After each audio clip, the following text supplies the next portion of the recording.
Siapa sih yang gak mau masa depannya rusak gitu? Gak ada kan, semua orang pasti pengen hidupnya berhasil, punya masa depan cerah, dan enggak nyesal di kemudian hari. Tapi anehnya, banyak dari kita justru melakukan kebiasaan-kebiasaan yang diam-diam menghancurkan masa depan kita sendiri. Bukan karena kita nggak tahu, tapi karena kita ngerasa, masa muda gitu. Nanti aja berubahnya.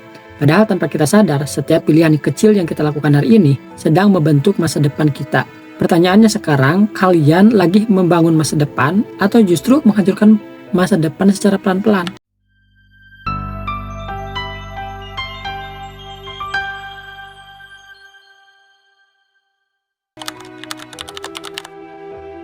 Kalau kita bicara tentang masa muda dalam Islam, sebenarnya ini bukan sekedar fase hidup biasa. Masa muda itu adalah masa paling berharga yang Allah kasih ke kita. Kenapa? Karena di masa ini kita punya tenaga, punya waktu, punya kesempatan buat berubah, dan punya peluang besar untuk menentukan arah hidup. Dalam sebuah hadis, Rasulullah SAW bersabda, tidak akan bergeser kedua kaki seorang hamba pada hari kiamat sampai dia ditanya tentang 4 perkara. Salah satunya tentang masa mudanya digunakan untuk apa. Artinya apa? Masa muda itu akan dimintai pertanggungjawaban. Bukan cuma soal dosa besar, tapi waktu yang kita habiskan juga bakal ditanya. Sayangnya, banyak remaja hari ini yang justru menganggap masa muda itu waktu untuk bebas. Bebas melakukan apa saja, bebas mengikuti tren, bebas menuruti keinginan tanpa batas. Padahal justru disinilah ujian terbesarnya. Islam memandang masa muda sebagai masa perjuangan, masa untuk membangun iman, memperbaiki diri, dan menyiapkan masa depan dunia sekaligus akhirat. Bahkan dalam hadis lain disebutkan salah satu golongan yang mendapatkan naungan Allah Subhanahu wa taala di hari kiamat nanti adalah pemuda yang tumbuh dalam ketaatan kepada Allah Subhanahu wa taala. Coba kalian bayangkan, dari sekian banyaknya manusia, pemuda yang menjaga dirinya dari maksiat itu dapat posisi istimewa di sisi Allah Subhanahu wa taala. Itu menunjukkan betapa beratnya godaan di usia muda, tapi juga betapa besarnya pahala kalau kita bisa melewatinya. Kalian harus sadar satu hal, masa muda itu punya potensi yang luar biasa besar. Di usia ini, kalian punya tenaga yang masih kuat, pikiran yang masih tajam, kesempatan yang masih luas, dan waktu yang masih panjang. Ini adalah kombinasi yang sangat mahal, yang nggak akan bisa kita dapatkan di masa tua. Maka masa muda yang kita jalankan hari ini itu menentukan keadaan masa yang akan datang seperti apa. Oleh karena itu, jangan rusak masa depan kalian di masa muda sekarang ini dengan melakukan 3 perkara ini. Secara logika sederhana, manusia itu makhluk yang gampang terpengaruh.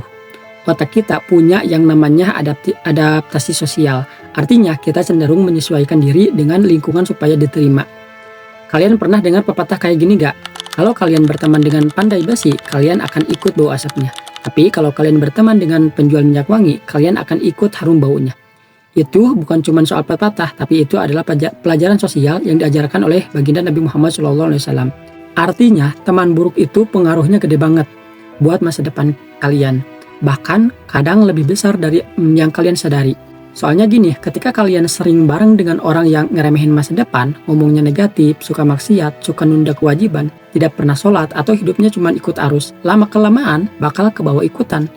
Itu bukan cuma karena kalian lemah, tapi karena lingkungan itu punya kekuatan yang diam-diam bisa ngerusak prinsip kalian secara pelan-pelan tanpa kalian sadari.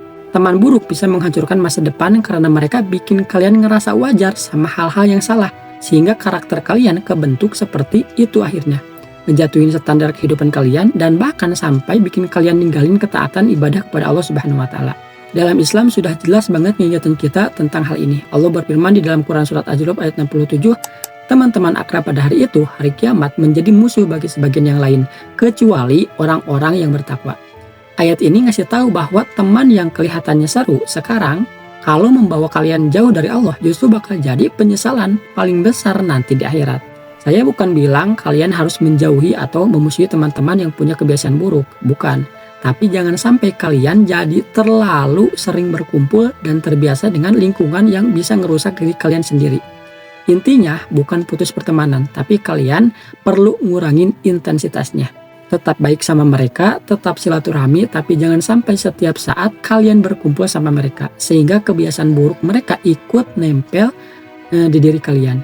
Jadi mulai sekarang, kalau kalian gak mau masa depan kalian hancur, maka hati-hati banget dalam memilih circle pertemanan. Karena masa depan kalian itu bisa rusak bukan karena kalian nggak mampu atau nggak bisa, tapi karena kalian salah memilih siapa yang kalian dekati hari ini. Kalau kita lihat realita anak muda sekarang, banyak yang sebenarnya pinter, kreatif, punya potensi besar, tapi stuck karena kebiasaan kecil yang nggak mereka sadari, seperti scroll handphone berjam-jam, main game, rebahan tanpa tujuan, overthinking tanpa aksi, atau tenggelam di drama hidup orang lain.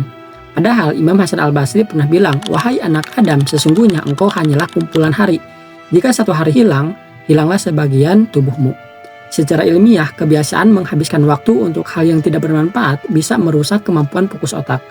Penelitian menunjukkan bahwa terlalu sering konsumsi konten cepat dan instan bikin otak kecanduan dopamin instan, sehingga kalian sulit melakukan pekerjaan yang butuh fokus panjang, contohnya seperti belajar, bekerja, atau ibadah. Akhirnya kalian jadi malas berkembang, malas mulai hal besar, dan masa depan kalian jadi kosong atau perlahan-lahan akan rusak.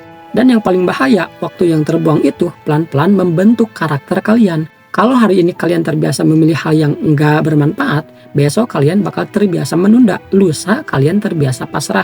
Dan akhirnya masa depan hancur bukan karena gagal, tapi karena enggak pernah mulai. Allah mengingatkan sesungguhnya Allah tidak akan mengubah nasib suatu kaum sampai mereka mengubah apa yang ada pada diri mereka sendiri.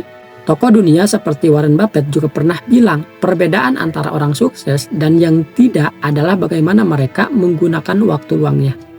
Jadi, kalau kalian sayang masa depan kalian, mulai sekarang batasi distraksi. Isi waktu dengan hal yang bikin kalian tumbuh, perbaiki ibadah, perbaiki diri, dan pilih aktivitas yang benar-benar ngasih nilai ke diri kalian, ke hidup kalian. Karena masa depan itu nggak dibentuk oleh mimpi, tapi oleh apa yang kalian lakukan dengan waktu kalian setiap hari. Kebiasaan ketiga yang sering banget menghancurkan masa depan remaja adalah hidup tanpa kontrol, selalu menuruti hawa nafsu. Apa sih maksudnya? Semua yang kita mau, kita turuti. Mau malas, ya malas. Mau scroll HP seharian, ya dilakukan. Mau maksiat, ya gas aja. Padahal dalam Islam, hawa nafsu itu bukan untuk diikuti, tapi untuk dikendalikan. Allah berfirman, dan janganlah kamu mengikuti hawa nafsu, karena ia akan menyesatkan kamu dari jalan Allah Subhanahu wa Ta'ala. Sekarang kita bahas dari sisi logika otak. Otak manusia itu secara alami suka hal yang instan dan menyenangkan. Ini disebut dopamin system. Contohnya, scroll medsos, cepat senang. Makan berlebihan, nikmat. Menunda tugas, terasa ringan. Masalahnya, semua itu adalah kesenangan jangka pendek yang merusak hasil jangka panjang. Kalau kalian terus menuruti hawa nafsu, yang terjadi adalah otak kalian jadi terbiasa memilih yang mudah. Kalian kehilangan kemampuan untuk disiplin, kalian jadi lemah dalam menghadapi tantangan. Padahal semua kesuksesan, baik dunia maupun akhirat, butuh yang namanya menahan diri. Makanya Allah berfirman, adapun orang yang takut kepada kebesaran Tuhannya dan menahan diri dari hawa nafsu, maka surgalah tempat tinggalnya. Secara logis, kalau kalian selalu mengikuti keinginan, maka kalian gak akan pernah belajar menunda kesenangan. Kalau kalian nggak bisa menunda kesenangan, maka kalian nggak akan bisa mencapai sesuatu yang besar. Contoh sederhana seperti ini. Orang yang memilih main terus daripada belajar, menurut jangka pendek itu memang menyenangkan. Tapi jangka panjangnya, ia akan menyesal nanti di kemudian hari. Jadi hawa nafsu itu bukan masalahnya. Masalahnya adalah kalau kalian jadi budaknya hawa nafsu. Jadi jika kalian tidak mau masa depan kalian rusak di kemudian hari, maka setidaknya 3 kebiasaan ini jangan pernah kalian lakukan di waktu muda. Semoga ini bermanfaat. Barakallahu fikum. Wallahu a'lam bishawab.